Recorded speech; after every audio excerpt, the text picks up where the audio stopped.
20 km de là, le château de Versailles, le temple de l'or. Pour afficher sa richesse et installer son pouvoir, Louis XIV en a voulu partout. Ce matin, c'est l'inauguration du bassin de l'Atonne. Allez tout le monde là. Les artisans qui ont participé à sa restauration sont tous présents. Vous regardez l'appareil photo, voilà, merci beaucoup, attention. Celles qui ont redoré les sculptures avec des feuilles d'or, c'est Lucie et Laura. Elles n'ont que 25 ans. Et en tout, combien de feuilles d'or alors? Alors, 28 000 feuilles d'or. C'est pas mal. 28 000 feuilles d'or, c'est la quantité nécessaire pour dorer les 74 sculptures qui ornent le bassin. Alors moi, j'ai doré l'homme grenouille. C'était difficile l'homme grenouille? Quelle particularité il y avait? Non, il n'était pas particulièrement difficile. Lui, il y a beaucoup de parties planes, donc ça va.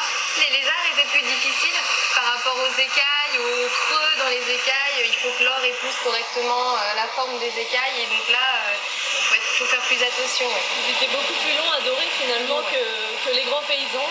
Vous voyez celui aux cheveux bouclés, à la capuche par exemple. Donc moi j'ai pu dorer celui-ci. J'aimais bien son habit. Donc voilà, j'ai choisi celui-ci. Et c'était vraiment un plaisir de le dorer. J'ai bien aimé le dorer celui-ci.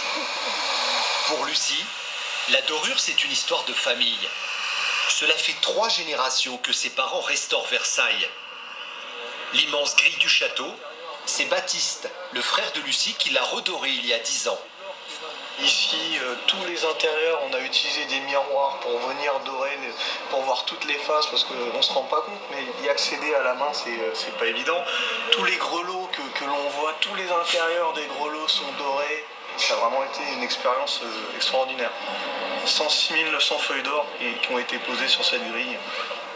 À l'intérieur du château, ce sont le père et le grand-père de Lucie qui ont officié il y a 25 ans. Ils ont doré de nombreuses pièces, comme le salon de Mercure, la salle du trône, ainsi que 30 portes du château. Vous vous souvenez? Si je me souviens, mais du premier jour où j'ai posé une feuille d'or, je me souviens. On est sur la quintessence de la dorure, c'est le procédé de doreur à l'eau, doreur traditionnel. Doreur à l'eau, c'est 22 étapes de travail. Car à l'intérieur, c'est bien plus complexe qu'à l'extérieur. Et c'est ce qui attend Lucie. Pour la première fois, elle va dorer une pièce du château, l'antichambre du roi qui n'a encore jamais été restaurée. Demain, je vais venir travailler ici pour la première fois et ça va bien se passer, mais c'est vrai que c'est les ornements, ce qu'on parlait de la reparure, c'est tellement plein de creux que la feuille, il faut bien qu'elle aille dans le fond, qu'elle s'épouse correctement. Et on a toujours cette petite appréhension, mais ça va bien se passer. Il n'y a pas plus amoureuse du métier que Lucie. C'est vrai. C'est vrai. Et qu'est-ce qu'on ressent quand on est grand-père, de voir sa petite fille comme ça? On ne peut pas le dire. On ne peut pas dire, ça reste à l'intérieur, ça c'est...